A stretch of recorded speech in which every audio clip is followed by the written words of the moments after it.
Hello friends, LK એકેમાં તમારું સ્વાગત છે. હું આકાશ મહેતા. આજે આપણે ડિસ્કસ કરીશું કરંટ અફેર જાન્યુઆરી મહિનાનું Gujarat specific. Let's start with the first news.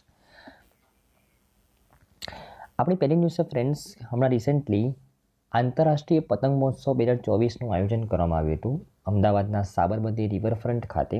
એના વિશે વાત કરીએ. ગુજરાતના મુખ્યમંત્રી શ્રી ભૂપેન્દ્રભાઈ પટેલ દ્વારા અમદાવાદ ગુજરાતની અંદર સાબરમતી રિવરફ્રન્ટ ખાતે આંતરરાષ્ટ્રીય પતંગ મહોત્સવ 2024નું ઉદ્ઘાટન કરવામાં આવ્યું. અને આ આંતરરાષ્ટ્રીય પતંગ મહોત્સવ 7થી 14 જાન્યુઆરી રોજ આયોજિત કરવામાં આવેલો હતો. બરાબર ને? હવે તમને ખબર જ છે ફ્રેન્ડ્સ, ગુજરાત તેમજ ઘણા બધા રાજ્યોની અંદર આપણે 14મી જાન્યુઆરીએ મકર સંક્રાંતિનો તહેવાર ઉજવીએ છીએ, ઉત્તરાયણનો તહેવાર. બરાબર. હવે ઉત્તરાયણ કેમ કહેવામાં આવે છે? કારણ કે આ દિવસે શિયાળા ખતમ થાય છે અને ઉનાળાની શરૂઆત થાય છે. બરાબર. એટલે તેને ઉત્તરાયણ કહેવામાં આવે છે, મકર સંક્રાંતિ કહેવામાં આવે છે. બરાબર ને? તો ઓકે. અને આ પતંગોત્સવને ઇન્ટરનેશનલ લેવલ ઉપર ઇન્ટરનેશનલ પ્લેટફોર્મ આપવામાં આવ્યું છે. અને આનાથી 1989થી અમદાવાદ શહેરની અંદર ઉત્તરાયણના આગલા અઠવાડિયે દર વર્ષે આંતરરાષ્ટ્રીય પતંગ મહોત્સવનું આયોજન કરવામાં આવે છે. બરાબર ને?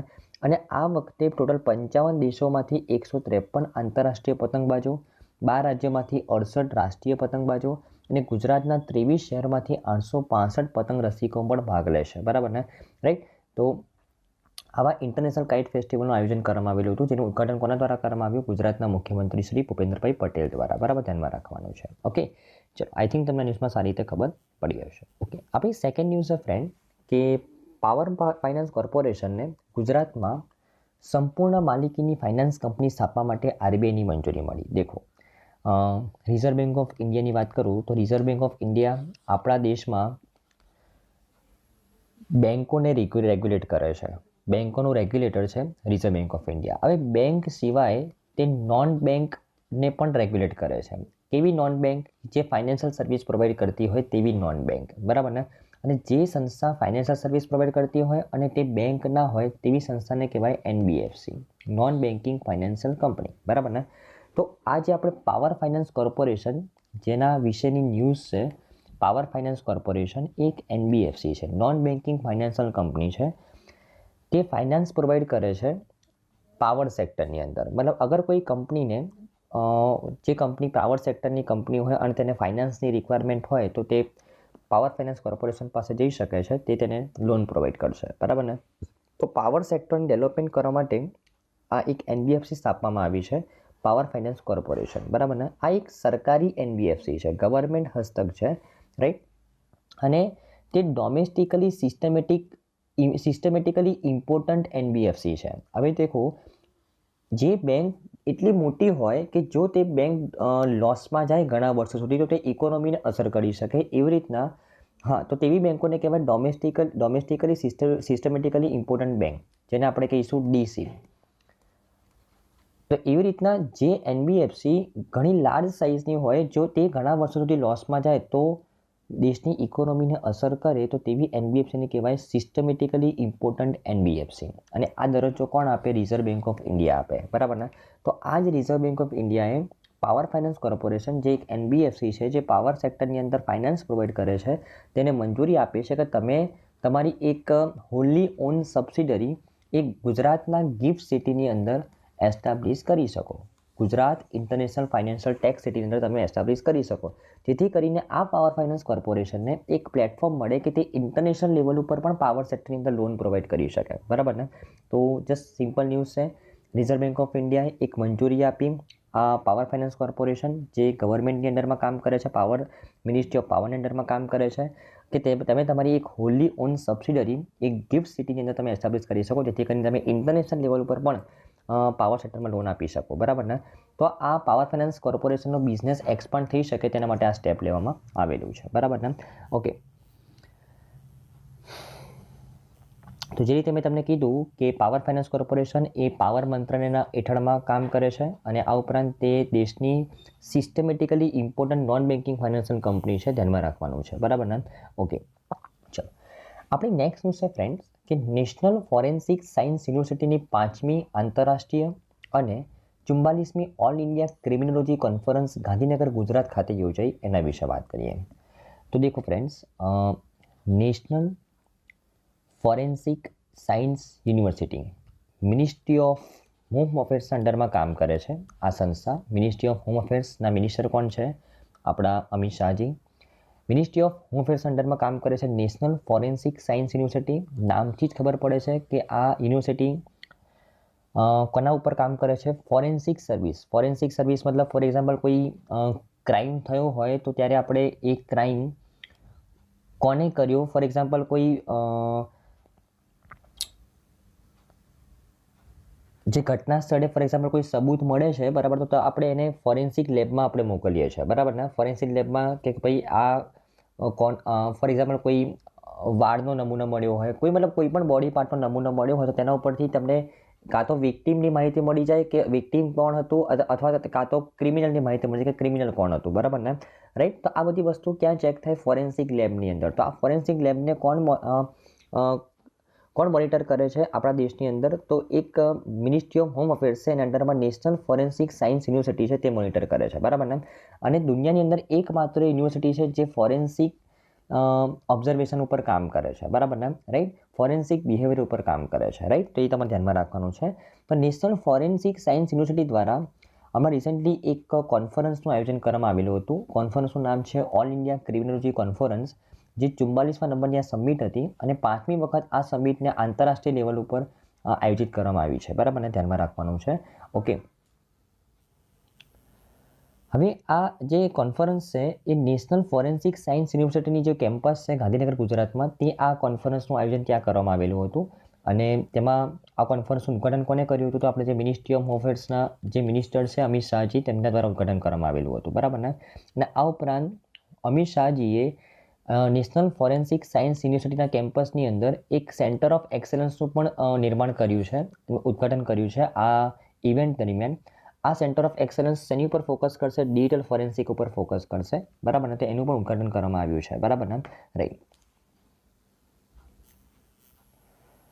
જો હું કોન્ફરન્સ વિશે વાત કરું તો આ કોન્ફરન્સને આ સંસ્થાએ national human right commission, national commission for the women, national commission for the protection of the child right and Gujarat રાજ્ય માનવ અધિકાર આયોગના સહયોગથી આ કોન્ફરન્સને આયોજિત કરી છે. અને આ કોન્ફરન્સ ટોટલ 3 થીમ ઉપર ફોકસ કર્યું કે ક્રિમિનોલોજી અને બિહેવિયરલ ફોરેન્સિક ઉપર, વિક્ટીમના સપોર્ટ, ન્યાય અને પડકારોના રૂપરેખા ઉપર ફોકસ કરવામાં આવ્યું કોન્ફરન્સની અંદર, ક્રિમિનલ જસ્ટિસ સિસ્ટમની ઉપર ફોકસ કરવામાં આવ્યું. તો આ 3 મેઇન એરિયા ઓફ ફોકસ હતો આ કોન્ફરન્સનો, બરાબર, ધ્યાનમાં રાખવાનું છે. જો નેશનલ ફોરેન્સિક સાયન્સ યુનિવર્સિટી વિશે વાત કરું તો national forensic science university act 2020ના અંડરમાં આ સંસ્થા એસ્ટાબ્લિશ કરવામાં આવી છે સરકાર દ્વારા. મિનિસ્ટ્રી ઓફ હોમ અફેર્સના અંડરમાં કામ કરે છે અને ગાંધીનગર ગુજરાતમાં તેનું હેડક્વાર્ટર છે, બરાબર ને. ઓકે, તો આઈ થિંક તમને એની સારી રીતે ખબર પડી જશે ફ્રેન્ડ્સ. આપણે નેક્સ્ટ ન્યૂઝ છે ફ્રેન્ડ્સ, તમે રિસેન્ટલી વાઇબ્રન્ટ ગુજરાત ગ્લોબલ સમિટનું આયોજન કરવામાં આવેલું હતું 10 થી 12 જાન્યુઆરી દરમિયાન. એના વિશે વાત કરીએ. ઓકે, તો ગુજરાત સરકારે વાઇબ્રન્ટ ગુજરાત ગ્લોબલ સમિટ 2024નું હમણાં રિસેન્ટલી 10મી આવૃત્તિનું આયોજન કર્યું હતું અને ટોટલ 41,299 MOU સાઇન કર્યા છે ગુજરાતે આ સમિટ દરમિયાન. ટોટલ 26.33 લાખ કરોડ રૂપિયાના MOU સાઇન કરવામાં આવે છે ગુજરાત સરકાર દ્વારા આ સમિટ દરમિયાન. જો આ સમિટની વાત કરું તો એની theme gateway to the future એની થીમ રાખવામાં આવેલી હતી, ધ્યાનમાં રાખવાનું છે. અને ટોટલ આ સમિટની અંદર 35 પાર્ટનર કન્ટ્રીઝ અને 14 પાર્ટનર ઓર્ગેનાઇઝેશન્સ દ્વારા સાથે મળીને આ સમિટનું આયોજન કરવામાં આવેલું હતું, બરાબર ને, ફરીથી. ઓકે, કે આ ઉપરાંત કે જે નોર્થ ઇસ્ટર્ન સ્ટેટ્સ છે, બરાબર ને, તેમના વિકાસ મંત્રાલય દ્વારા પણ આ સમિટ દરમિયાન અલગ અલગ ઓપોર્ચ્યુનિટીઝ તેમના રાજ્યની અંદર રહેલી છે તે અહીંયા ડિસ્પ્લે કરવામાં આવેલી હતી, બરાબર ને. ઓકે, જો આ ઇવેન્ટની મુખ્ય હાઇલાઇટ્સ વિશે વાત કરું તો જે મોટાભાગનું જે રોકાણ છે એ શહેરી વિકાસ, ખનિજો, રસાયણો, પેટ્રોકેમિકલ્સ, પશુપાલન અને માછીમારી, પાવર, તેલ અને ગેસ, કૃષિ અને ખાદ્ય પ્રક્રિયા, કાપડ અને વસ્ત્રોની અંદર થયું. અને આ સમિટમાં ટોટલ 140થી વધુ દેશોના 61,000થી પણ વધારે પ્રતિનિધિઓએ ભાગ લીધેલો હતો. અને જો હું મેઇન પર્સનાલિટીની વાત કરું તો 3 દેશોના પ્રમુખ, એક તો ફિલિપ ન્યુસી જે મોઝમ્બિકના છે, જોસ રામોસ હોર્ટા જે ટિમોર લેસ્ટેના પ્રેસિડેન્ટ અને પેટ્રે પાવેલ જે ચેક રિપબ્લિકના પ્રેસિડેન્ટ છે તેમને આ સમિટમાં ભાગ લીધેલો હતો. અને આ સમિટના જે ચીફ ગેસ્ટ હતા તે યુએઈના પ્રમુખ શેખ મોહમ્મદ બિન ઝાયદ અલ નાહયાન, એ યુએઈના પ્રમુખ એ આ સમિટના ચીફ ગેસ્ટ હતા. બરાબર ને, ધ્યાનમાં રાખવાનું છે. ઓકે, આ ઉપરાંત આ સમિટ દરમિયાન વડાપ્રધાન નરેન્દ્ર મોદીજી દ્વારા અમુક વસ્તુઓ લોન્ચ કરવામાં આવી છે. એ પણ તમારા એક્ઝામ પોઈન્ટ ઓફ વ્યૂથી ઇમ્પોર્ટન્ટ છે કે મોદીજી દ્વારા the summit of success toward the realization of the fullest potential of Gujarat. તો આ સમિટ દરમિયાન એક બુક લોન્ચ કરવામાં આવી પીએમ મોદીજી દ્વારા, કે જેમાં કે વાઇબ્રન્ટ ગુજરાત લોન્ચ કર્યા પછી ગુજરાતનો ફૂલ પોટેન્શિયલ કેવી રીતના બહાર નીકળ્યો તેની આખી ગાથા લખેલી છે. તે આ એક બુક લોન્ચ કરવામાં આવી. આ ઉપરાંત આ અમૃતકાળનું પ્રથમ વાઇબ્રન્ટ ગુજરાત સમિટ હતી અને એ સમયે 20 રૂપિયાનો એક સ્મારક સિક્કો લોન્ચ કરવામાં આવ્યો છે પીએમ મોદીજી દ્વારા. હવે 20 રૂપિયાનો કેમ? કારણ કે આ સમિટના આયોજન કરવાના ટોટલ 20 વર્ષ કમ્પ્લીટ થયા. બરાબર ને, એના ભાગરૂપે એની યાદ સ્વરૂપે આ 20 રૂપિયાનો સ્મારક સિક્કો લોન્ચ કરવામાં આવેલો છે. બરાબર ને, ઓકે. અને આ ઉપરાંત જે ઘણા બધા એમઓયુ સાઇન થયા, ટોટલ 41,299 એમઓયુ સાઇન થયા. એમાંથી ઇમ્પોર્ટન્ટ એમઓયુઝ વિશે વાત કરું જે તમારા એક્ઝામ પોઈન્ટ ઓફ વ્યૂથી ખૂબ જ ઇમ્પોર્ટન્ટ છે. તો US India strategic partnership forum એ વાઇબ્રન્ટ ગુજરાત ગ્લોબલ સમિટમાં ભાગીદાર સંસ્થા તરીકે જોડાઈ. બરાબર ને, હવે આ US India strategic partnership forum, હવે ફોર એક્ઝામ્પલ બે કંપની છે, એક યુએસની અને એક ઇન્ડિયાની. ફોર એક્ઝામ્પલ યુએસની કંપનીને ઇન્ડિયામાં ઇન્વેસ્ટમેન્ટ કરવું હોય, બરાબર ને, તો ગવર્મેન્ટની મંજૂરી લેવી પડે. ફોર એક્ઝામ્પલ અમુક પર્સન્ટેજથી વધારે જો ઇન્વેસ્ટમેન્ટ કરવું હોય તો ગવર્મેન્ટની મંજૂરી લેવી પડે. બરાબર ને, અને જો અમુક પર્સન્ટેજ કરતાં ઓછી ઇન્વેસ્ટમેન્ટ કરવું હોય તો જે તે મંત્રાલયની મંજૂરી લેવી પડે. બરાબર ને, ઓકે. તો તેમાં ઘણો સમય વીતી જતો હતો. એવી રીતના જો ઇન્ડિયાની કંપનીને યુએસમાં ઇન્વેસ્ટમેન્ટ કરવું હોય તો પણ સેમ, જો અમુક પર્સન્ટેજ કરતાં વધારે ઇન્વેસ્ટમેન્ટ કરવું હોય તો ગવર્મેન્ટની મંજૂરી લેવી પડે. અને જો અમુક પર્સન્ટેજ કરતાં ઓછું ઇન્વેસ્ટમેન્ટ કરવું હોય તો જે તે મિનિસ્ટ્રીની મંજૂરી લેવી પડે. પણ હવે એમાં ઇઝ ઓફ ડુઈંગ બિઝનેસ વધારવા માટે યુએસ અને ઇન્ડિયાની બંનેની કંપનીઓ એકબીજાના દેશોમાં વ્યવસ્થિત જલ્દીથી ઇન્વેસ્ટમેન્ટ કરી શકે તેના માટે એક સંસ્થા જ બનાવવામાં આવી, US India strategic partnership forum. અને આ સંસ્થા ગયા વર્ષે જ બનાવવામાં આવી છે અને આ સંસ્થા એક પાર્ટનર સંસ્થા તરીકે જોડાઈ ક્યાં? વાઇબ્રન્ટ ગુજરાત ગ્લોબલ સમિટની અંદર. ધ્યાનમાં રાખવાનું છે. બરાબર ને, ઓકે.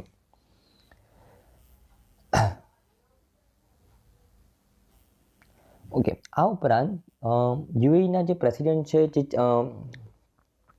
જે ભારતના ગુજરાતના આ સમિટની અંદર ચીફ ગેસ્ટ તરીકે આવેલા હતા. અને આ જ સમિટની અંદર ભારતે યુએઈ સાથે 4 એમઓયુ પર હસ્તાક્ષર કર્યા છે. બરાબર ને, અને આ ઉપરાંત યુએઈની એક કંપની છે ડીપી વર્લ્ડ નામની, એમને તો ગુજરાત સરકાર સાથે $3 બિલિયન એમઓયુ પર હસ્તાક્ષર કર્યા છે. બરાબર ને, હવે જો હું વાત કરું કે જે 4 એમઓયુ ભારત સરકાર સાથે યુએઈ દ્વારા કરવામાં આવેલા છે આ સમિટ દરમિયાન, તે કયા શેના ઉપર ફોકસ કરે છે? નવીનીકરણ ઉર્જા ક્ષેત્ર પર, નવીન આરોગ્ય સંભાળ પ્રદેશ ઉપર અને ફૂડ પાર્કના વિકાસ. બરાબર, આ 3 કોન્સેપ્ટ ઉપર એમઓયુ સાઇન કરવામાં આવેલા છે યુએઈ દ્વારા ભારત સાથે. અને આ ઉપરાંત જે ગુજરાત સરકાર સાથે $3 બિલિયન જે એમઓયુ સાઇન કરવામાં આવેલો છે યુએઈ દ્વારા, એ શેના માટે? તો નવા બંદરો બનાવવા માટે, ટર્મિનલ્સ બનાવવા માટે, આર્થિક ક્ષેત્રના વિકાસ માટે આ એમઓયુ સાઇન કરવામાં આવેલા છે. કેટલા ડોલરના? $3 બિલિયન એમઓયુ. બરાબર, ધ્યાનમાં રાખવાનું છે. બરાબર, ઓકે. આ ઉપરાંત ટોરેન્ટ પાવરે 47,350 કરોડના રોકાણ માટે ગુજરાત સરકાર સાથે 4 એમઓયુ પર હસ્તાક્ષર કર્યા છે. બરાબર ને, તો કયા 4 એમઓયુ પર? તો 30,650 કરોડના રોકાણ સાથે 3450 મેગાવોટનો સોલર પાવર પ્રોજેક્ટ બનાવવામાં આવશે. કઈ જગ્યાએ? બનાસકાંઠા, જામનગર, પાટણ અને સુરેન્દ્રનગર જિલ્લાની અંદર. આ એક એમઓયુ. 4500 કરોડ રૂપિયાના ખર્ચે 7000 મેગાવોટના સોલર પાવર પ્રોજેક્ટ માટે સોલર પાર્કના ઇન્ફ્રાસ્ટ્રક્ચરનો વિકાસ કરવામાં આવશે. અને આ બીજો એમઓયુ. ત્રીજો એમઓયુ કે બનાસકાંઠા અને દહેજની અંદર ગ્રીન હાઇડ્રોજન અથવા ગ્રીન એમોનિયા ઉત્પાદન કરવા માટેનું એક પ્લાન્ટ એસ્ટાબ્લિશ કરવામાં આવશે. આ ત્રીજો એમઓયુ. અને અમદાવાદ, ગાંધીનગર, સુરત, દહેજના સ્પેસ ઇકોનોમિક ઝોન અને માંડલ, બેચરાજીની અંદર ટોરેન્ટ પાવરના વિતરણ વ્યવસાયમાં પણ 5000 કરોડનું રોકાણ કરવામાં આવ્યું છે. બરાબર ને, તો આ 4 એમઓયુ ગુજરાત સરકાર સાથે ટોરેન્ટ પાવરે 47,350 કરોડના એમઓયુ સાઇન કર્યા છે. તે તમારે ધ્યાનમાં રાખવાનું છે. બરાબર ને, ઓકે. આ ઉપરાંત ઈ રિક્ષા, ઈ મોબિલિટીએ ગ્રીન હાઇડ્રોજન અને મેગા ઇલેક્ટ્રિક વાહન પાર્ક માટે ગુજરાત સરકાર સાથે 6,900 કરોડના એમઓયુ સાઇન કર્યા. આ એક કંપની છે ઈ રિક્ષા, ઈ મોબિલિટીએ ગ્રીન હાઇડ્રોજનના પ્રોડક્શન અને મેગા ઇલેક્ટ્રિક વાહન પાર્કને એસ્ટાબ્લિશ કરવા માટે ગુજરાત સરકાર સાથે 6900 કરોડના MOU સાઇન કર્યા છે, ધ્યાનમાં રાખવાનું છે. બરાબર ને? શું બનાવવા માટે? ગ્રીન હાઇડ્રોજન પ્લાન્ટ બનાવવા માટે અને મેગા ઇલેક્ટ્રિક વાહન પાર્ક બનાવવા માટે. બરાબર ને? ધ્યાનમાં રાખો. ઓકે, ચલો. અગર હું વાઇબ્રન્ટ ગ્લોબલ ગુજરાત સમિટ વિશે વાત કરું ફ્રેન્ડ્સ, તો વાઇબ્રન્ટ ગુજરાત, જેને વાઇબ્રન્ટ ગુજરાત ગ્લોબલ સમિટ તરીકે પણ ઓળખવામાં આવે છે, તે એક દ્વિવાર્ષિક રોકાણકારોની વૈશ્વિક બિઝનેસ ઇવેન્ટ છે જે ગુજરાત રાજ્યમાં યોજાય છે. બરાબર ને?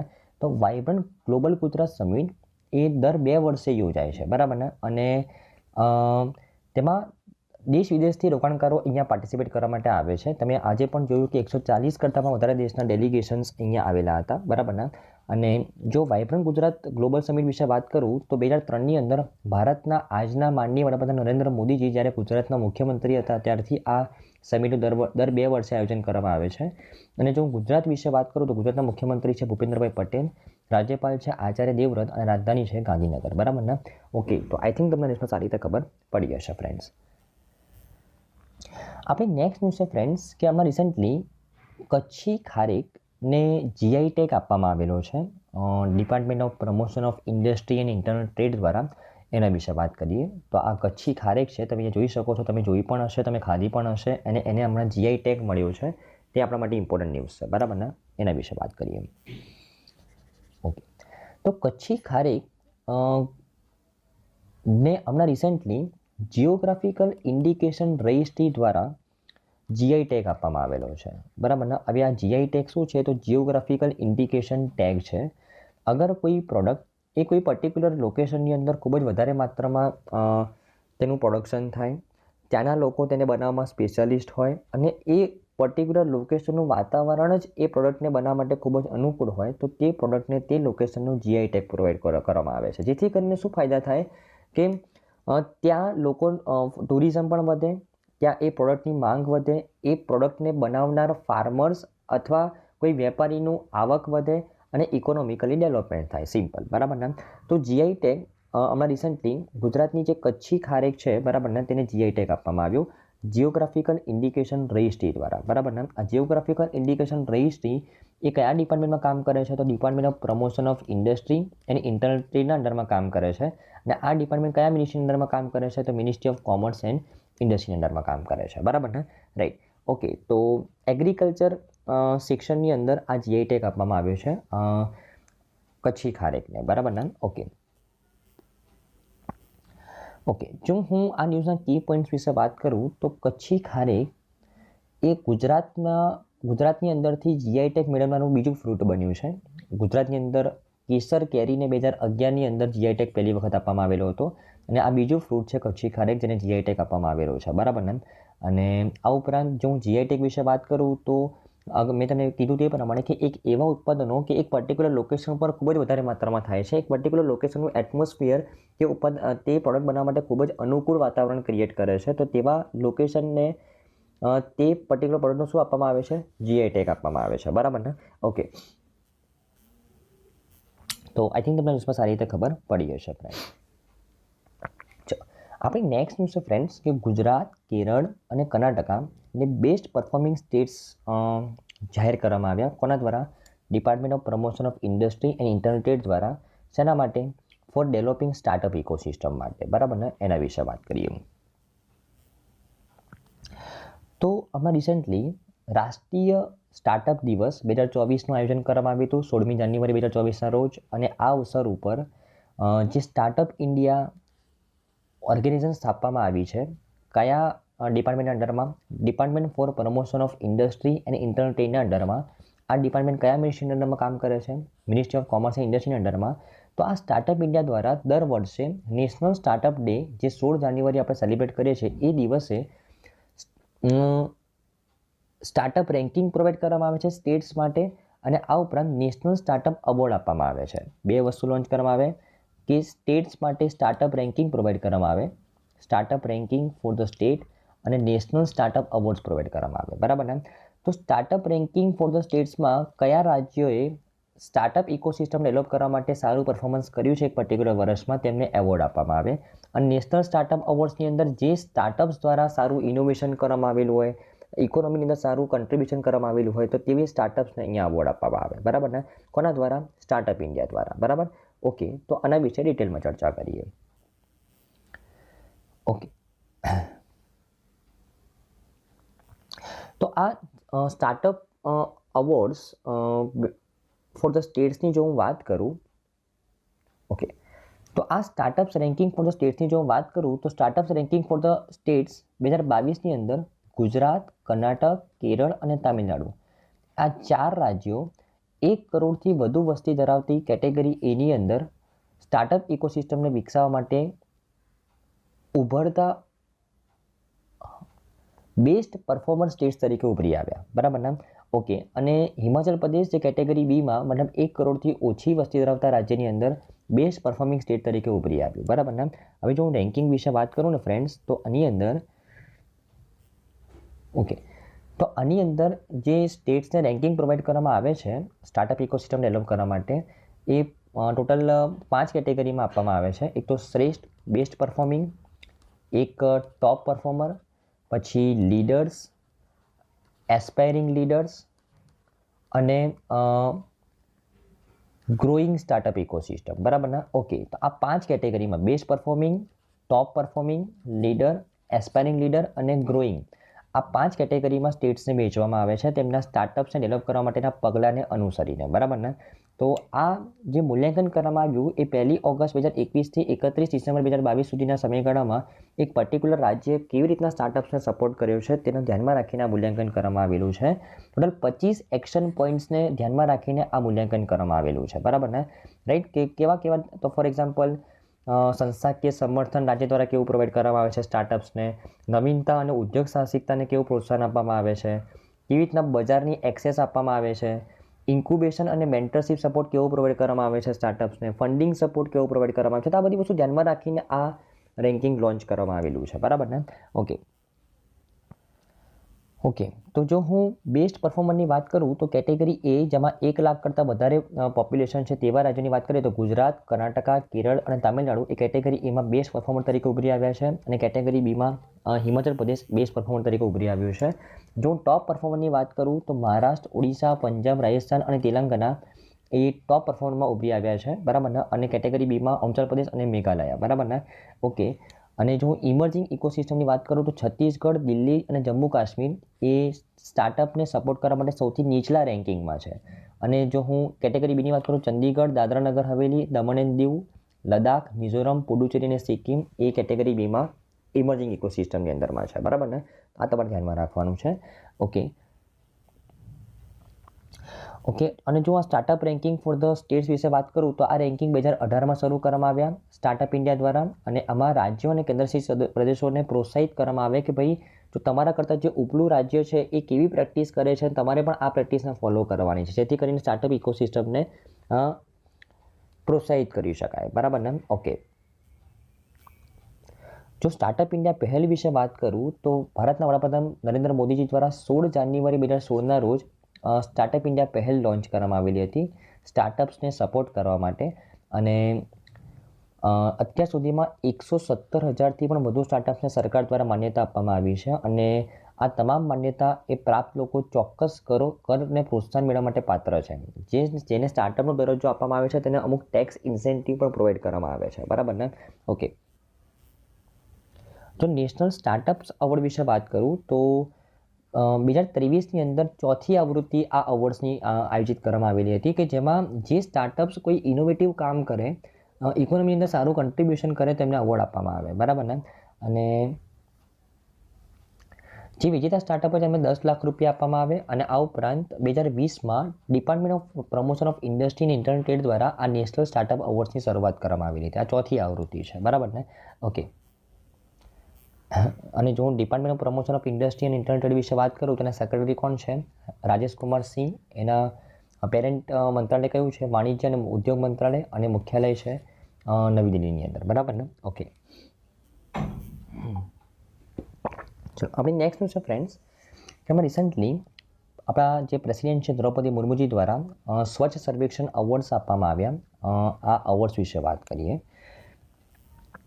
તો એકચ્યુઅલી તમને ખબર જ હશે ફ્રેન્ડ્સ કે આપણા દેશમાં સ્વચ્છ ભારત મિશન ચાલે છે અને સ્વચ્છ ભારત મિશન જે અર્બન છે એ કોણ હેન્ડલ કરી રહ્યું છે? Ministry of housing and urban affairs દ્વારા હેન્ડલ કરવામાં આવી રહ્યું છે. તો આ સ્વચ્છ ભારત મિશન અર્બન જે લોન્ચ કરવામાં આવેલું છે, બરાબર, હવે એ શહેર લેવલ ઉપર, ડિસ્ટ્રિક્ટ લેવલ ઉપર, મ્યુનિસિપલ કોર્પોરેશન લેવલ ઉપર કેવી રીતના ઇમ્પ્લિમેન્ટ કરવામાં આવી રહ્યું છે તેનો એક સર્વે કરવામાં આવે છે. 2016થી દર વર્ષે સ્વચ્છ ભારત મિશનને કેવી રીતના ઇમ્પ્લિમેન્ટ કરવામાં આવી રહ્યું છે એનો એક સર્વે લોન્ચ કરવામાં આવે છે અને એ સર્વેને કહેવામાં આવે છે સ્વચ્છ સર્વેક્ષણ.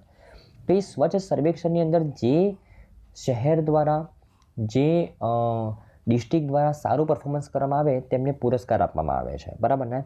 અને આ જ પુરસ્કારો હમણાં રિસેન્ટલી લોન્ચ કરવામાં આવેલા છે. તો સ્વચ્છ સર્વેક્ષણ પુરસ્કાર 2023 હમણાં જેનું અનાવરણ કરવામાં આવ્યું અને એ એવોર્ડ પ્રેસિડેન્ટ દ્રૌપદી મુર્મુજી દ્વારા એનાયત કરવામાં આવ્યા. તો એના વિશે વાત કરીએ તો સુરત અને ઇન્દોર, સુરત ગુજરાતનું અને ઇન્દોર મધ્યપ્રદેશનું, જે 1 લાખથી વધુ વસ્તી ધરાવતા શહેરોની શ્રેણી હેઠળ સંયુક્ત રીતે ભારતના સૌથી સ્વચ્છ શહેર તરીકે ઓળખવામાં આવેલા છે, બરાબર ને? સતત 7 વર્ષથી ઇન્દોર શહેર ભારતના સૌથી સ્વચ્છ શહેર તરીકે સ્થાન આપવામાં આવ્યું છે ઇન્દોરને, અને આ વખતે સુરત એની સાથે જોઈન્ટલી ફર્સ્ટ નંબર ઉપર છે, બરાબર ને? રાઈટ. જો સ્વચ્છ સર્વેક્ષણ એવોર્ડની વાત કરું તો આ ઇવેન્ટ દરમિયાન 13 પુરસ્કારોને સ્વચ્છ શહેર, સ્વચ્છ છાવણી, સફાઈ મિત્ર સુરક્ષા, ગંગા ટાઉન્સ અને શ્રેષ્ઠ પ્રદર્શન કરનાર રાજ્યની શ્રેણીઓ હેઠળ સન્માનિત કરવામાં આવેલા હતા. ટોટલ 110 એવોર્ડ એનાયત કરવામાં આવેલા હતા અલગ અલગ કેટેગરીમાં, બરાબર. જો હું વાત કરું ઓલ ઇન્ડિયા ક્લીન સિટી, જેમાં 1 લાખ કરતાં વધારે પોપ્યુલેશન હોય તેમાં સુરત અને ઇન્દોર પહેલા નંબર પર છે. ઓલ ઇન્ડિયા ક્લીન સિટી જેમાં પોપ્યુલેશન 1 લાખ કરતાં ઓછી હોય તેમાં શાશ્વત મહારાષ્ટ્ર પહેલા નંબર ઉપર છે. અને જો સ્વચ્છ સર્વેક્ષણ 2023 વિશે વાત કરું તો આ વખતના સ્વચ્છ સર્વેક્ષણની થીમ હતી મેરા શહેર મેરી પહેચાન, બરાબર ને?